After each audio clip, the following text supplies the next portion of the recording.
Hello, ladies and gentlemen. Welcome to the Esteemed FaceTime with Leaders, an initiative by World Development Corporation.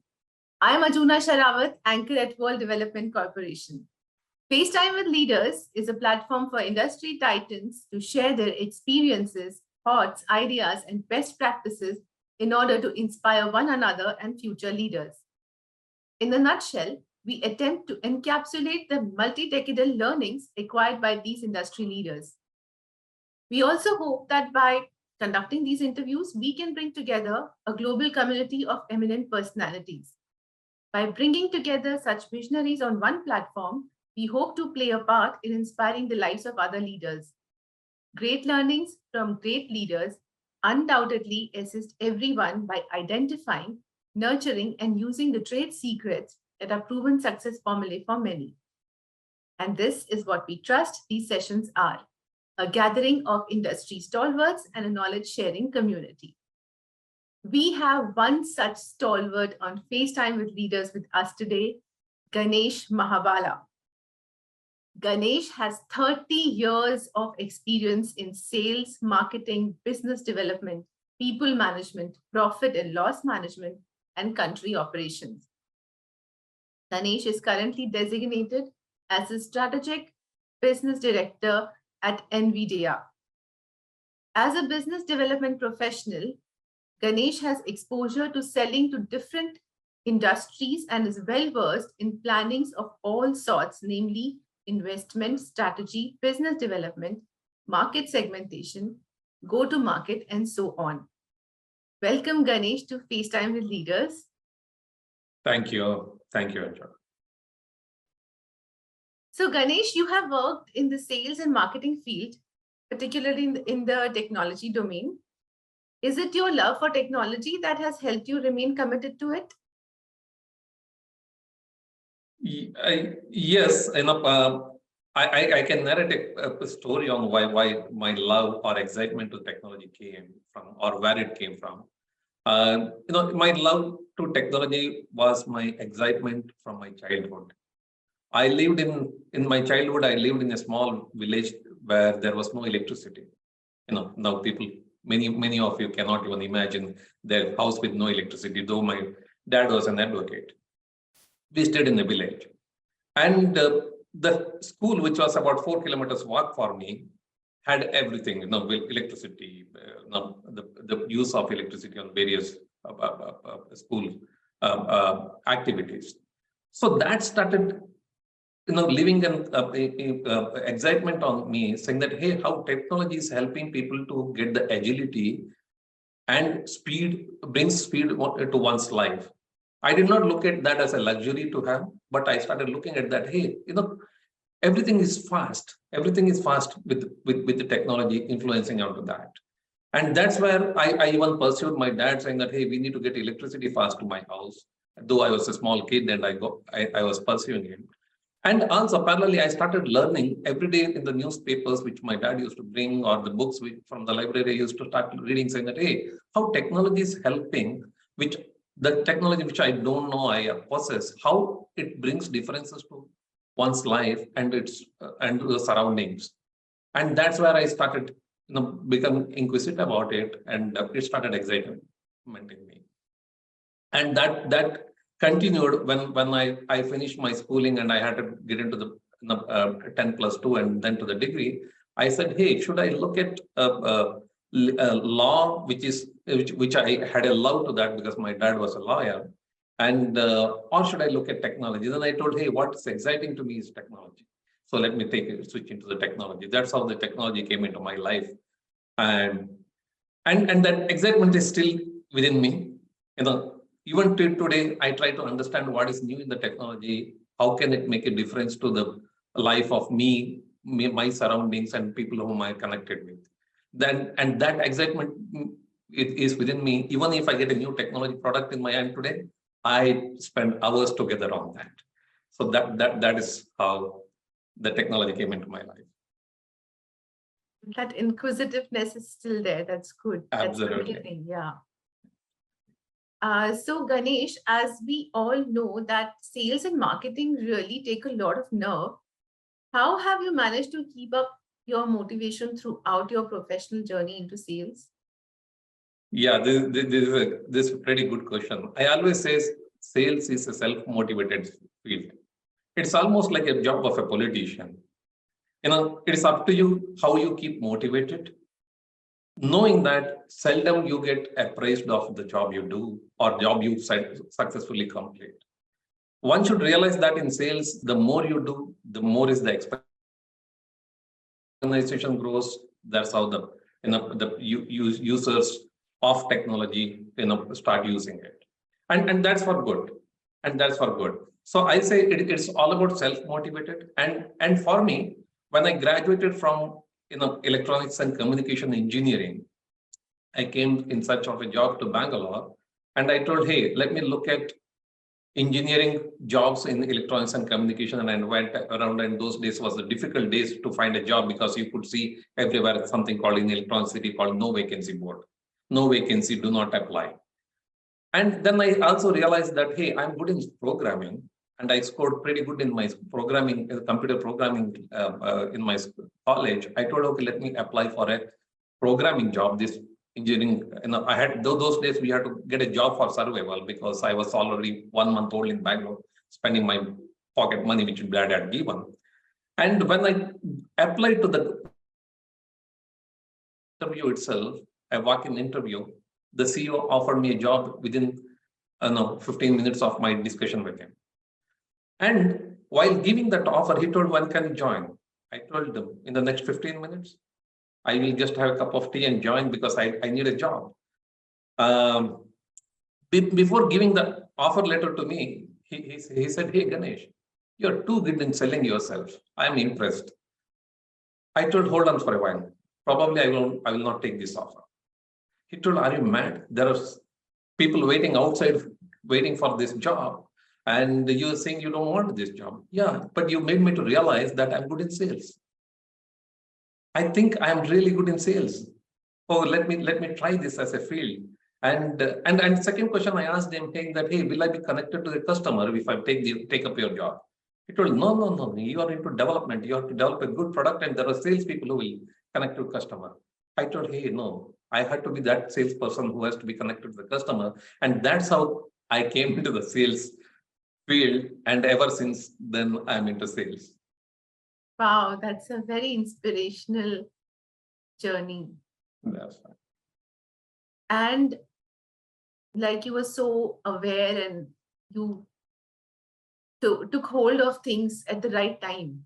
Absolutely. Otherwise, one would look at the easier option. You Absolutely. took the difficult one.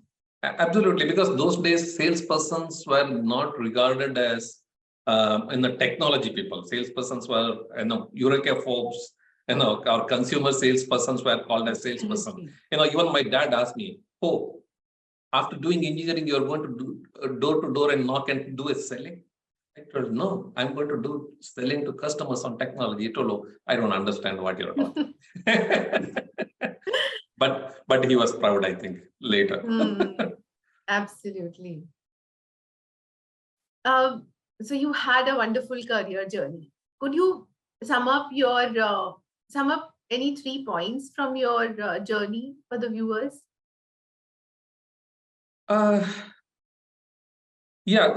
can sum up saying that if you look at my career of 3 decades, my single USP, it happens to be from my first job is, usually in sales, what happens is when you join a company for a sales, they tell you, hey, these jargons of total available market, serviceable available market, TAM, SAM, oh, here's the product, and this is the customer base, go and sell it.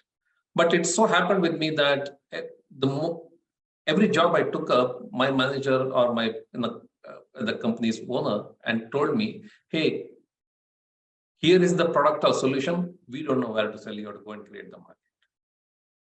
Okay, whether it's in India or whether I went to Middle East for a couple of years in my part of the career, this was the same thing. And that created a USP within me.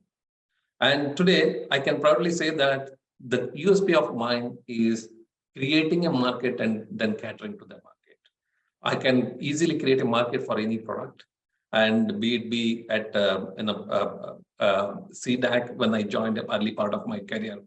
or be it be before that Vishesh Technology, which was selling an ERP, or be it be Sun Microsystems, which was selling servers and high-end servers, or be it be today VMware and now NVIDIA.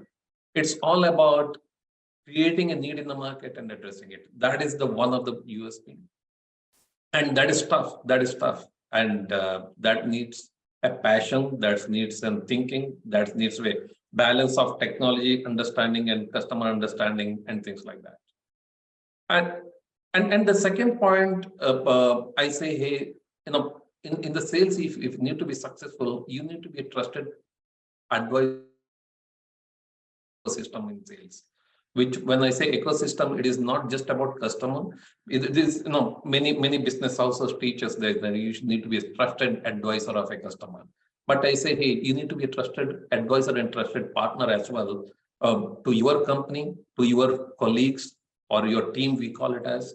You need to be a trusted partner for your customer, and if in between, if there's a channel, then only you'll be successful, because understand this, customer is going to put his money to create some innovations or create success of his company based on your understanding of his pain points or his requirements or his needs or his future or his success, and you are going to sell it. So unless you are a trusted partner, you will get some sales, but if you have to do that,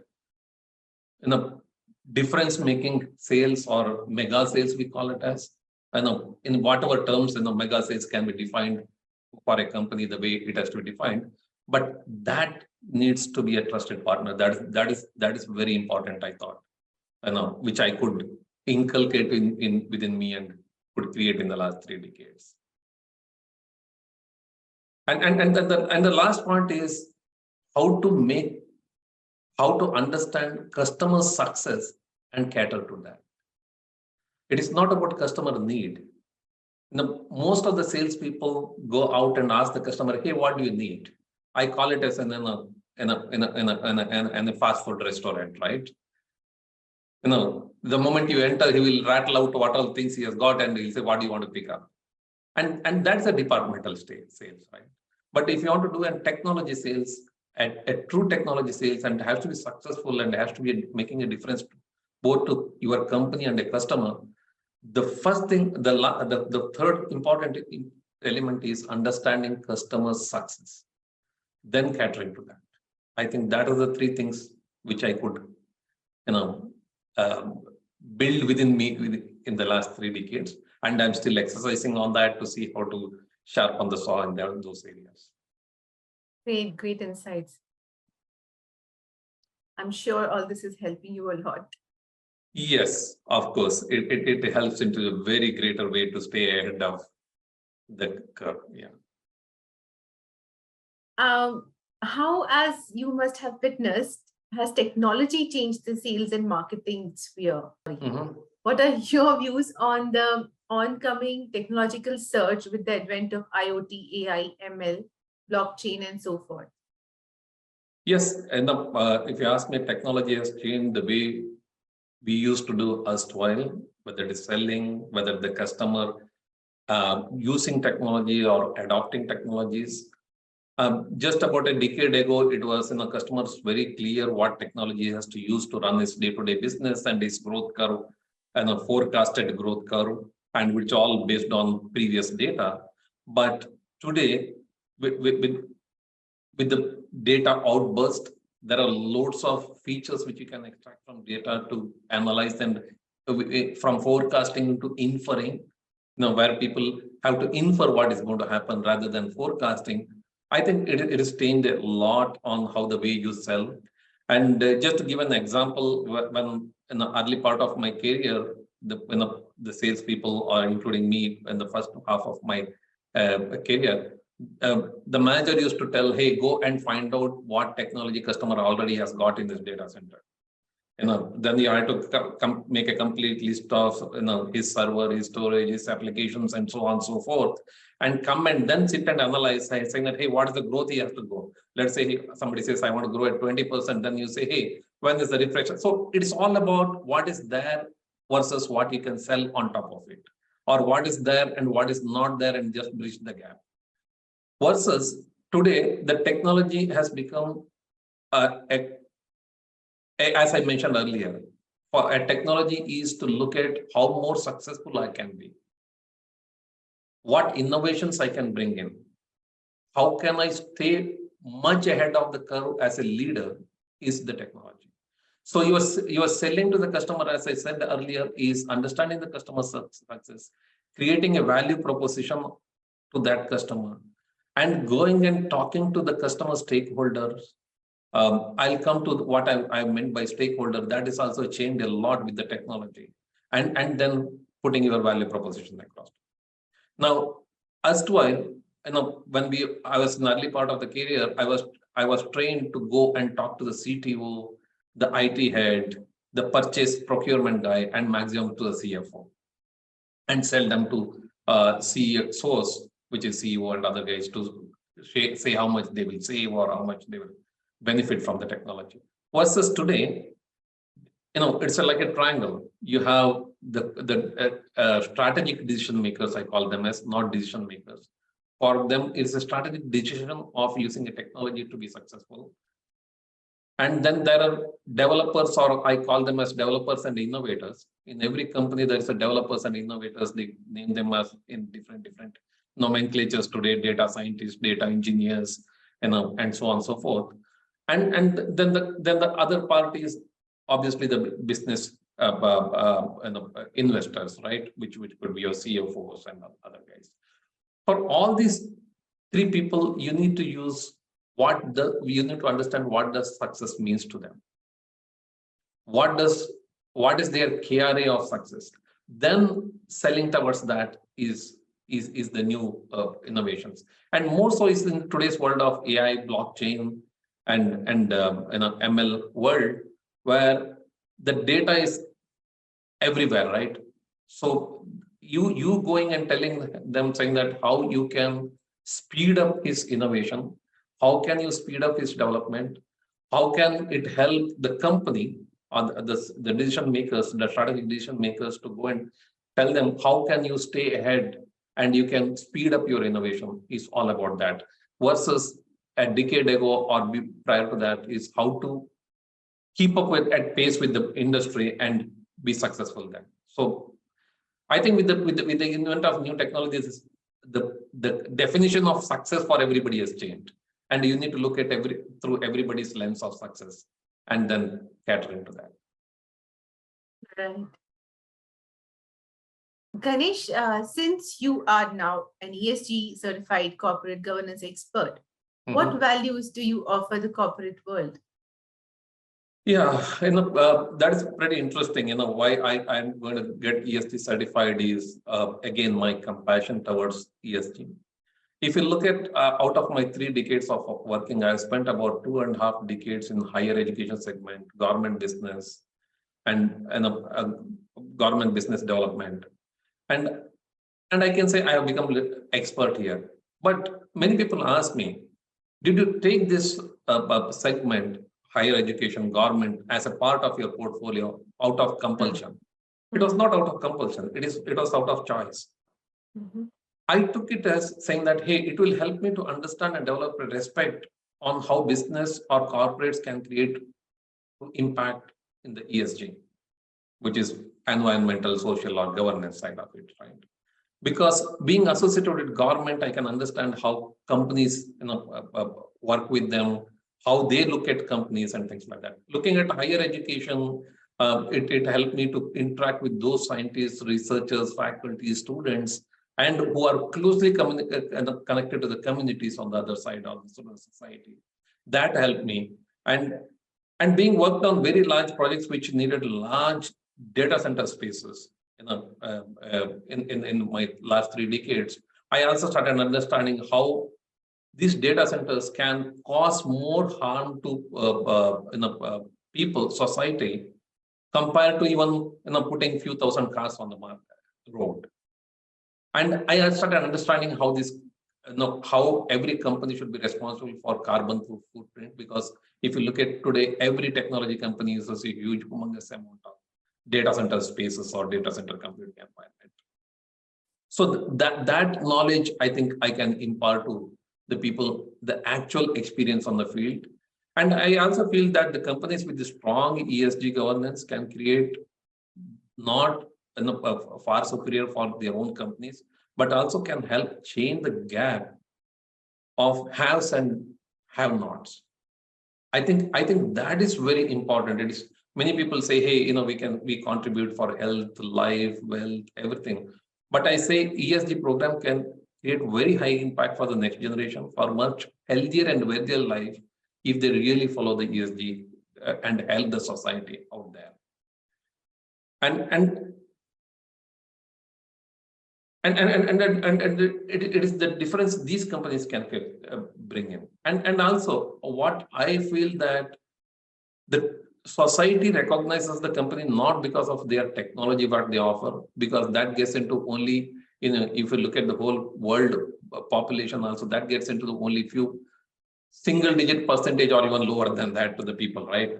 Take NVIDIA, for example, where I work for. Probably not everybody will understand in the society what's NVIDIA, but they get connected to the companies for the good work they do, for the ESG contributions they do to the organization or to the society or to the environment. And that's where they get business. You take any company, I don't want to name them, but if you take any of the Fortune 500 companies today, people get connected to them not because of the product which they bring in. It is because of the ESG contributions they bring in. And that creates a humongous, better, healthier and wealthier life for the next generation. And I think every company should take this lead of bridging the gap of have and have nots by using ESG. I think that's what I could learn and I could influence in the companies I work for. For sure. Absolutely. Ganesh, as you are aware that we are building global thought leaders community for cross-pollination of knowledge and a community of independent directors for having a better corporate governance in the country. We would like to know what are your thoughts about these initiatives taken by the WDC team? I feel this is indeed a fantastic initiative because I strongly believe networking and sharing are the only two mantras to enhance the knowledge of oneself and the community. And the information and knowledge of experience multiplier is just amazing. Just imagine having my own experience of 30 years versus I network with 10 more people which are having, let's say, 20 to 30 years experience. And if I even I'm able to gather a few percentage of their experience into my knowledge, I think collectively I will immediately get 100 years of experience in my head, in my shoulder or in my brain. And that is the power of such communities. And I think today, to have a good governance, good corporate governance, good companies boards, I think it is very important that this kind of community is built where you have a global sharing of experiences, global sharing of practices. And I think that and each individual will carry more than 100 years of experience in to their own companies where they serve. I think that will help in a very, very great way. And the governance is the very important factor. If the company has strong governance, rest assured they will have more bandwidth to focus on code of business and and give the maximum output to the company rather than going and fighting with the governance and governance structures or governance authorities. I think, and this collective experience of creating this community can bring in that experiences to share with the companies which you serve for. And I think that is a great success for everybody with that. Thank you again for this very insightful feedback. Yeah. That was a very informative and invigorating conversation with you. I'm sure your insights will inspire the future leaders. Thank you, Ganesh, for joining us today. Wish you the very best for your future endeavors.